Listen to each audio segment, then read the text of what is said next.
Hey, how's it going today? I am Skinny Beans, and we are back in the kitchen with Max. We are going to be watching the real Betty Crocker's pineapple upside down cake.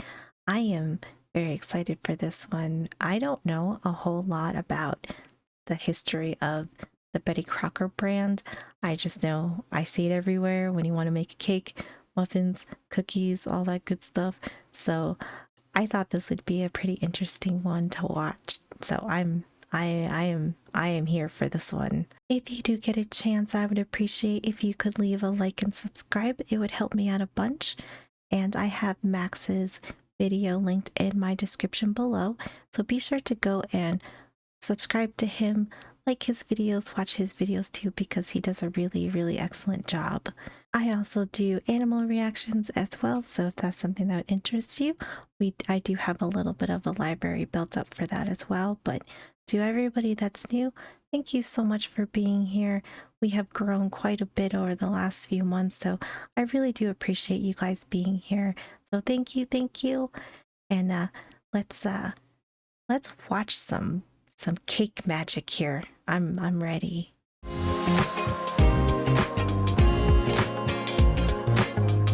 Betty Crocker is one of the most influential bakers of the last 100 years. The thing is, she never existed. What? She wasn't real? Oh my god, my mind is already blown. I thought she was a real person. Is she not? Oh, this is scandalous already. But that never stopped her from making some excellent recipes like this one from 1950 for pineapple upside down cake. I don't know if I've ever had pineapple upside down cake in real life, to be fair. I always think it looks delicious though, but I don't think I've ever had it. Back in my very short time of drinking, I used to get a pineapple upside down drink and it was really good, but I don't know if I've ever had this cake. It always looks delicious though. So thank you to Squarespace for sponsoring this video as I asked the question, who was Betty Crocker? Yeah. Or who were Betty Crocker? This time on Tasting History.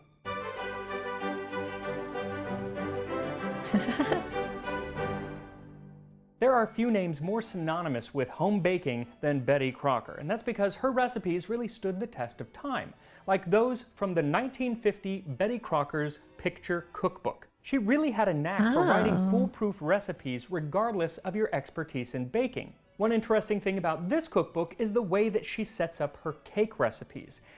I really want this book now. I mean, I shouldn't have known that there was a cookbook for this, but I feel like I need this in my life. At the top of each page, there's what she calls a key recipe, which could be something like a yellow cake or a chiffon cake. Then she writes ways to modify each of those to make more specific cakes like a coconut cake or orange chiffon. So if That's actually really smart though. You can have like your base cake, and then you have and then how to like boost it. That's actually that's really good. Oh man, I really want cake. Oh, the little Pikachu in the back. Oh, I love that. It's so cute. That's such a side note. I apologize. I just noticed it now, but it's adorable. And the pineapple, I like it. I always like his background. His background is so cozy. I just love it. If you learn a dozen key recipes, you've really learned 100 different types of cake, which is pretty cool. One of the pages has a key recipe for upside down cake with ways to alter it to make peach or apricot upside down cake, a prune upside down cake, or the pineapple upside down cake, which is what we're making today. So for that, what you'll need is 1/3 cup or 75 grams of butter, a half cup or 110 grams of brown sugar, 7 pineapple rings, some pecan halves, and 7 maraschino cherries for garnish. Then she says to melt 1/3 cup butter in heavy 10-inch skillet or baking dish, sprinkle half cup brown sugar evenly over butter, arrange drained cooked fruit in attractive pattern on the butter sugar coating. An attractive pattern. I like that wording.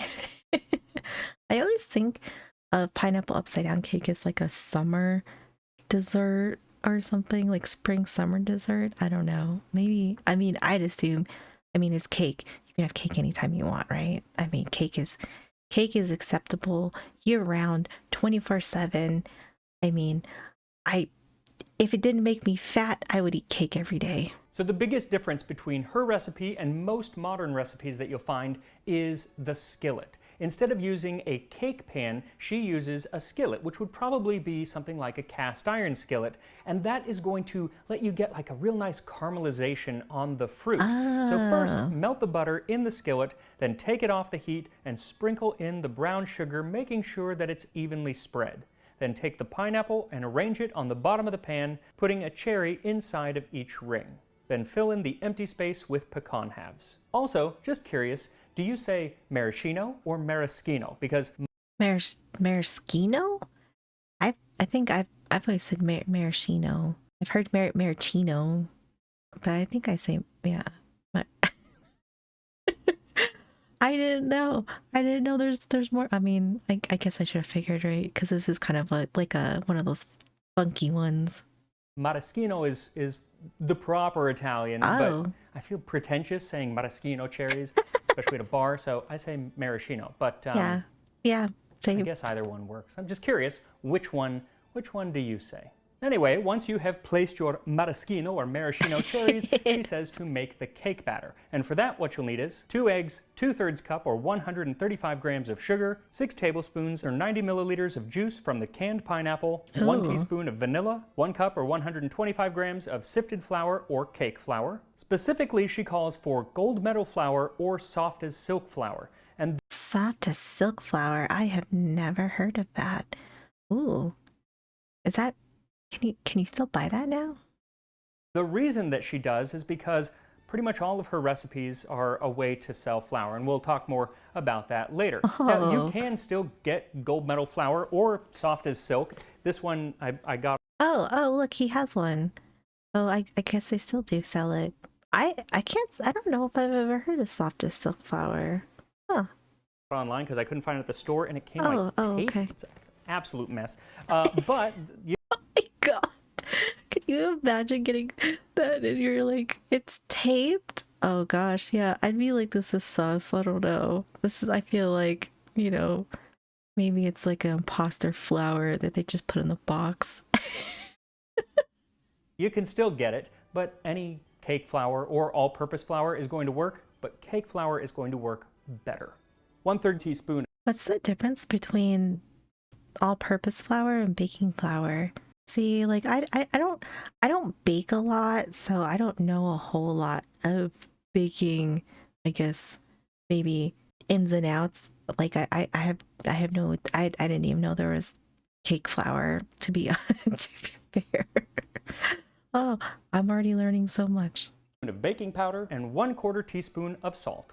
So first take the sifted flour in a large bowl and whisk in the baking powder and the salt, and then set that aside. Then beat the eggs for several minutes until, as she says, they are thick and lemon colored, about 5 minutes. And when she says 5 minutes... 5 minutes? Holy moly. Or is this, do they mean like by hand? She means using an electric beater. Because most of these recipes were written with electronic kitchen gadgets in mind. It was the 1950s and kitchens had gone all modern, and so most of the recipes are implying that. Then gradually add in the sugar and beat until just incorporated. Then pour in the pineapple juice and the vanilla. Oh yeah, it's already looking good. Finally, add in the flour mixture about 1/3 at a time and incorporate those by hand. Then pour that batter over the sugared pineapples in the pan, moving it around the entire time so it's less likely to disturb the fruit. Then set it in the oven at 350 degrees Fahrenheit or 175 Celsius. Now she says to bake it for 45 minutes, which is way too long, but she was using an oven like the one that I have behind me from, well, this one's from the late 40s, but from... He has an oven from the 40s? That is so cool. And it still works? That's incredible. That is way cool. I mean, I watched a video the other day about like different refrigerators, I think from the 50s, maybe 60s, and I'm telling you, we got to bring those creature comforts back or something. I don't know. It was really cool, and I was like, how come we don't have these anymore? Like these ideas are actually really good. But this is so cool. He has the oven from then. Oh, that is so awesome. From the early 50s, and ovens were not great. The stove part, fantastic. The oven, not so much. Modern ovens are a lot more consistent, and they're just better. So I baked mine for 30 minutes, a little bit more. I would check it at 30 minutes. It might go up to 35 minutes. And while it bakes, let's look at how this very real recipe was written by a very not real person. I can't believe she's not real. In October of 1921, an ad appeared on the back cover of the Saturday Evening Post. It was put out by the Washburn Crosby Company to promote their gold medal flour, and the ad was made up of puzzle pieces that you could cut out, assemble, and then mail back into the company for the prize of a pincushion in the shape of a bag of gold medal flour. That's kind of cool. I like that. That's like a nice little incentive for their brand. I would love this. This is really cool. 30,000 people returned the completed puzzle, but many of them were not satisfied with their pincushion. They were also hungry for knowledge, just like me. And so they used the opportunity of writing into this flour company to also ask some questions about baking. Questions like, how long do I bake my cake? How do I know when it's done? What kind of flour should I use for whatever? The kind of questions that you would just Google today, you had to write in and just hope you got an answer several weeks or months later. But at this time, the Washburn Crosby Company was not staffed to answer all of these questions.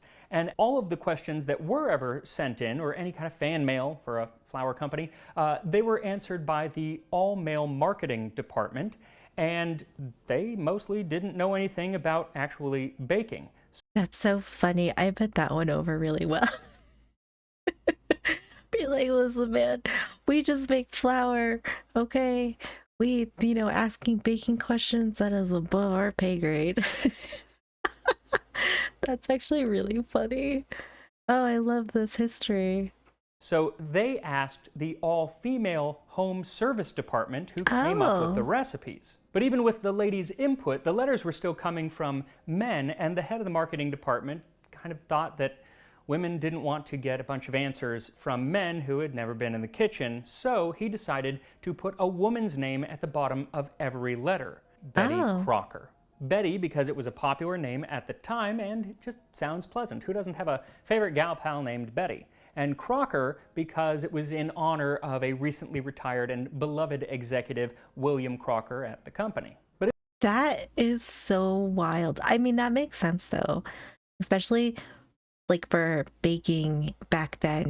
I mean, I can't imagine there was a whole lot of men that were baking, and I'm sure these are just kind of just like housewives that are, wanting to make cakes for their dinner parties or whatever, or birthdays. And yeah, I'm sure, they would probably be like, this man doesn't know anything about baking.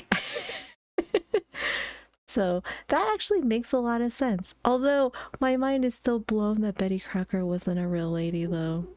I totally thought she was. But if you were going to have people sign Betty Crocker, then the signature needed to be consistent. And so they asked all of the women who worked at the company to give them their best Betty Crocker signature. And the winner was a secretary named Florence Lindbergh, and it's still the signature that is used today. And That is so cool. Oh, go secretary. Yeah. I do love the Betty Crocker signature though. That lady had very, very beautiful handwriting for sure. Related to this because when I worked for Disney, you had to learn how to sign your character's name, like so that no matter where you go in the world, Peter Pan's signature or Cinderella's signature will.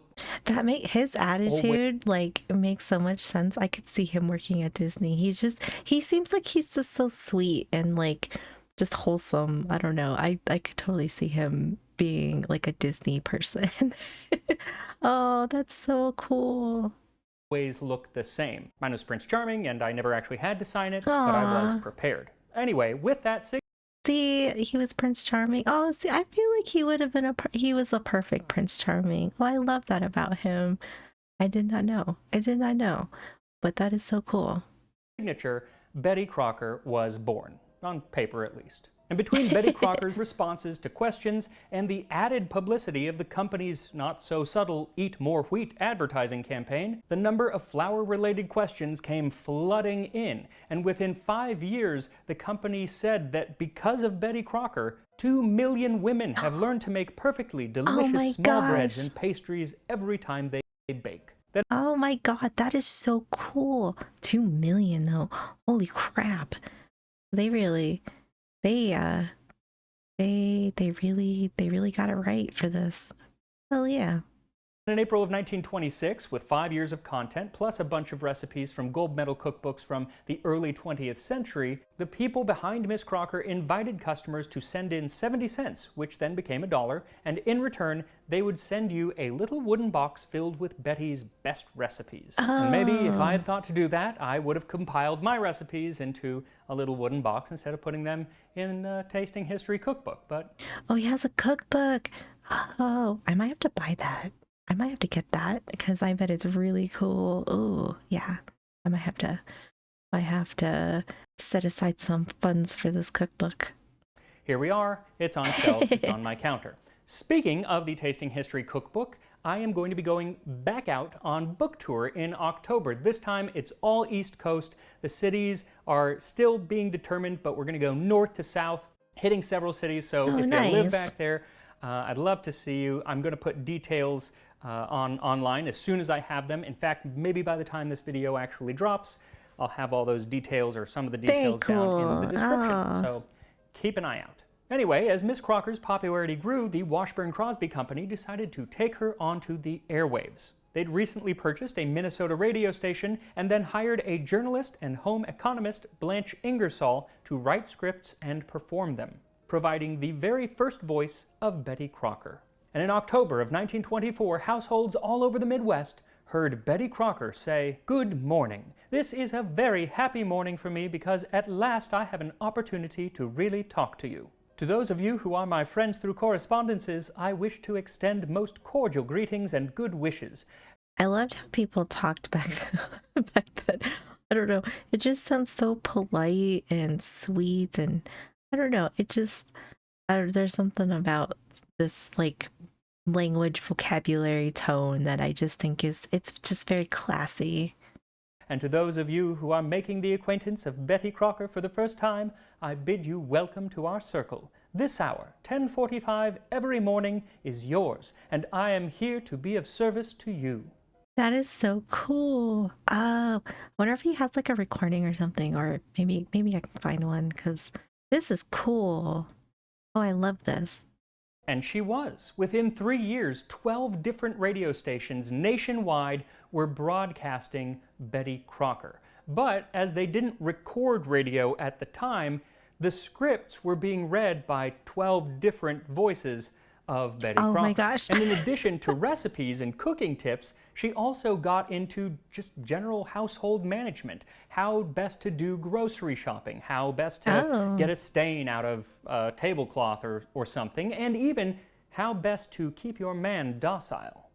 That's really cool. So they had like a little radio show for women, because I mean I would assume that like if you were, you know, a housewife in the 50s, you'd be home cooking, cleaning, doing whatever, you know, and you probably have like the radio on in the background. I bet that was perfect. Well, I bet this had to have been like a huge success. I would think. If you load a man's stomach with soggy boiled cabbage, greasy fried potatoes, can you wonder that he wants to start a fight or go out and commit a crime? What's wrong with greasy fried potatoes? I love fried potato. Fair enough. But to go out and start a fight or commit a crime, oh my gosh. I love that. Oh, this is great. We should be grateful that he does nothing worse than display a lot of temper. Oh. Now, all of these scripts for Betty Crocker were still being written by one person. And in 1927, that one person was Marjorie Child Husted, who for the next 20 years really was Betty Crocker. Oh, Not only did she provide the voice, both on paper and literally for several years, but she also crafted Betty Crocker's personality and made her have a relationship with her audience. Homemakers all over the country felt like they had a friend now when they listened to Husted's writing, to Betty Crocker on the radio. And by the 1940s, Betty Crocker was recognized in 90% of households, making her the second most recognizable woman in the country. I totally believe that. I could totally believe that, because I feel like this would be something so relatable to, I don't know, I guess all the women in the U.S. I mean, that's a lot of people by this point in time, you know? So that is incredible, though. I actually didn't know that Betty Crocker had a radio show. So that's way cool. 80% of households, making her the second most recognizable woman in the country, Go, right Betty. behind Eleanor Roosevelt. And Eleanor Roosevelt had the benefit of being a real person, where Betty was not. The relationship that Husted built between Betty Crocker and her audience was something very new at the time and resembled that of Dear Abby years later in the 1950s and 60s. Oh yeah, that's what I was thinking of Dear Abby, like where people would write in with their problems and then she would, I mean, I guess, I don't know. I'm assuming Abby isn't real either, but I guess the group, I don't know, would respond and try to like help people with their problems. I do vaguely remember knowing about Dear Abby. And similarly to Betty Crocker, Abigail Van Buren didn't really exist. It was the pen name of Abby's creator, Pauline Phillips. Now, this relationship that was built became all the more important in the 1930s during the Great Depression, when people just needed to have a calming voice to listen to and a voice to hear that people were going through the same things as they were going through. And so Betty would read letters on the air like, "My husband is just barely making a living for my 4 children and myself. He has had his wages cut terribly. I must try and do something." Oh gosh, yeah. I bet there was a lot of hardship during this time too. I would imagine like if you had somewhere that you could write into or kind of express maybe, you know, probably what everybody was experiencing at that time. I bet that kind of felt a little bit more comforting in like such difficult times for them, for sure. This allowed Betty Crocker to then teach people how to meal plan and cook on a budget. This was also an era of great change for the American home cook because of all the gadgets that were starting to invade the kitchen. So Betty Crocker, or rather Marjorie Husted, began writing the recipes to complement those new kitchens, the new appliances, and in some cases, new ingredients that weren't around even 20 years before.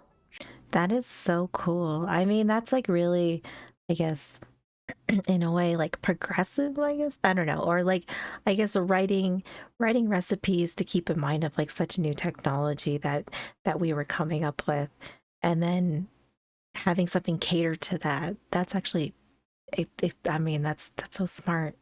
She also made a push for standardized size cake pans because before that, each company was just kind of making their own size cake pans. There was no 9 by 13. It just wasn't standard like. Oh gosh, I bet that was chaotic though.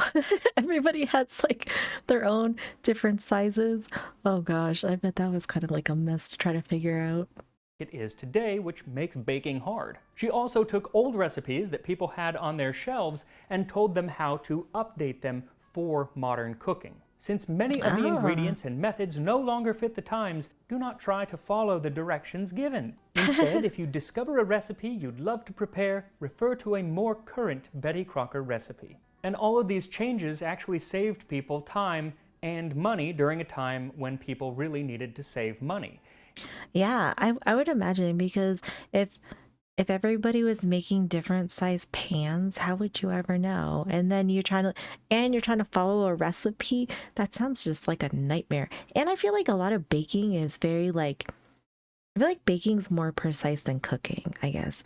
Because I know, like, I mean, I don't bake very often, but I definitely feel like there's more leniency in like cooking as far as like, you know, if you add like a little too much of seasoning or something, like, you know, like it's a little more forgiving than baking is. So I can only imagine if you're trying to bake and you have kind of everything all over the place, it would seem a little chaotic.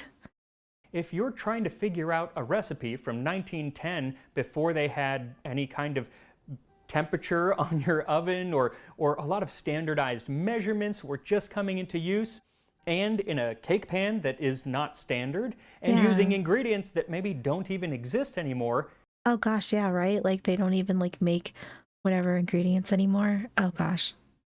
You're gonna have a lot of like trial and error and end up wasting a lot of ingredients. Betty Crocker helped to fix that, and people really appreciated that. But even Betty Crocker, the beloved Betty Crocker, was not above controversy.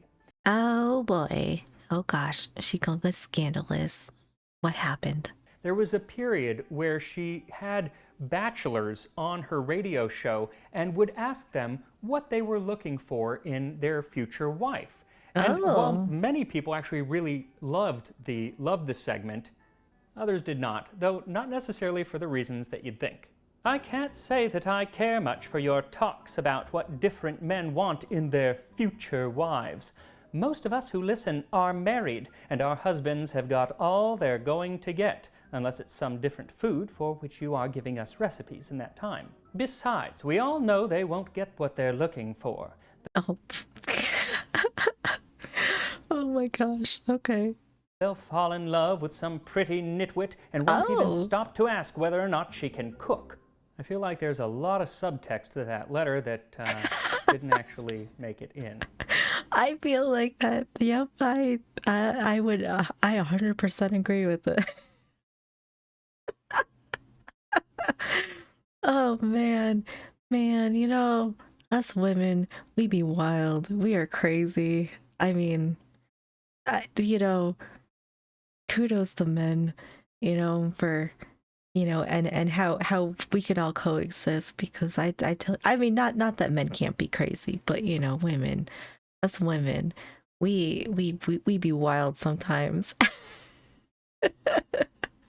This is so funny though. But other than the occasional disgruntled housewife, most people did enjoy the segment, and it actually brought in a lot of male viewers, or listeners, because it was on the radio. And some of those male listeners began sending in marriage proposals by letter to Betty Crocker. And oh my gosh, of course they did. So this is just, you know, this some things never change, right? Oh, they're proposing to Betty.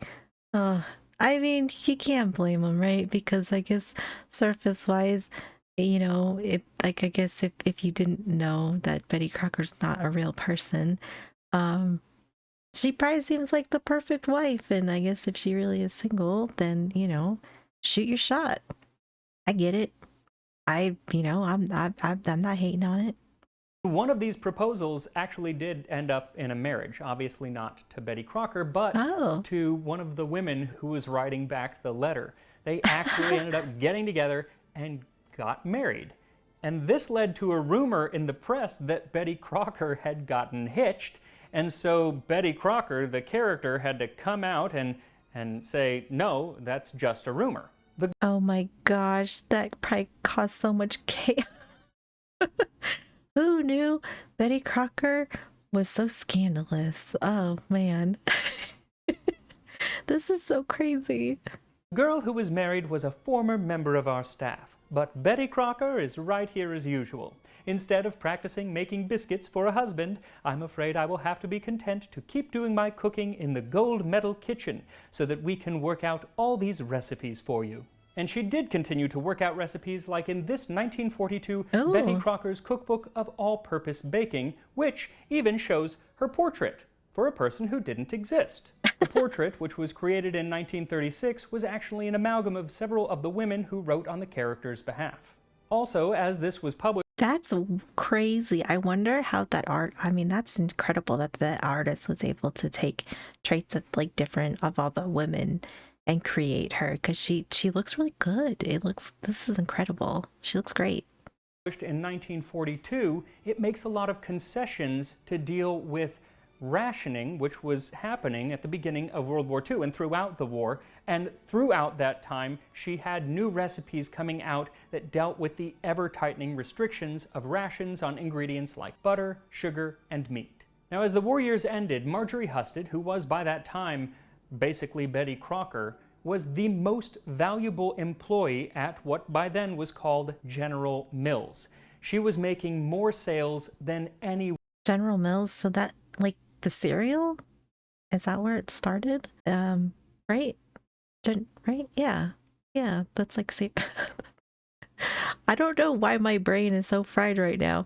It's like I guess partially, I mean, I don't really eat cereal anymore, so I guess, but like for some reason I was always thinking of Kellogg's, but General Mills, right? Like that. I guess I never really thought about if they were making flour or anything like that. I you know, because like your brain, when you, I guess, you know, when you don't really think about like what came before the cereal, you know, but they had to start somewhere. Anyone else in the company. But even though I say most valuable, she was not the most valued, as when she left in 1950, she was making 1/4 of the salary of the salesmen who were making a lot fewer sales. In a speech that she made a year after she left the company, she said, "Management is dominated by men, and there is no indication of interest on the part of employers for change." Nor did it change, at least not in the 1950s, a decade when this character that Marjorie Husted had helped craft, Betty Crocker, was at the height of her power. First, in 1950, there was Betty Crocker's Picture Cookbook, which has sold over 75 million copies and was so omnipresent. 75 million copies? Wow. Oh, are these all the different ones? Or, I mean, is this the same? I mean, I'm guessing stuff got added over the years, but oh, I want a Betty Crocker cookbook. I definitely want one. Maybe I'll bake more.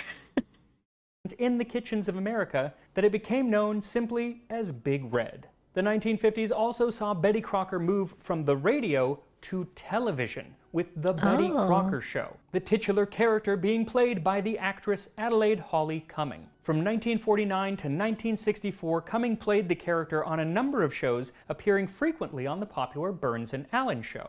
Betty Crocker showed me how to make it with a wonderful marble cake mix. And cake mix probably was the biggest thing to come from Betty Crocker. Rather than taking all afternoon to bake a cake, her line of cake mixes allowed you to just add an egg and some water or milk, and voila, you had yourself a cake. Heyo, there we go. Yep. Oh man, I really want some cake now. I want some cake. In fact, many of the Betty Crocker recipes after the early 50s for pineapple upside down cake don't even have you make the cake, they just tell you to go get a box of cake mix. Between the cookbook, the TV shows, and the cake mix, Betty Crocker became not only a friend of American housewives all over, but also one of the most influential bakers of the 20th century. Heck, she even invented chiffon cake, which they touted as being the cake discovery of the century, and the first new cake in 100 years. Of course, it was actually invented by a man named Harry Baker because, you know, Betty Crocker is not real. But that doesn't mean that her... I mean, his name's fitting. His name's Harry Baker. I mean, I guess with a name like that, I would assume that he probably knows a thing or two about baking. Although, it's so wild that Betty Crocker's not real. My leg, I just can't get over it. I just can't get over that.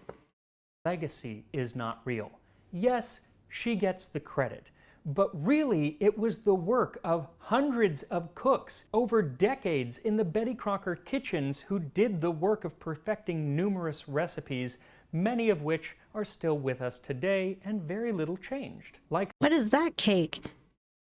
Was that like marshmallow? What is this? Many of which are still with us. Like what is this? Oh, it looks good. Oh, it all looks good.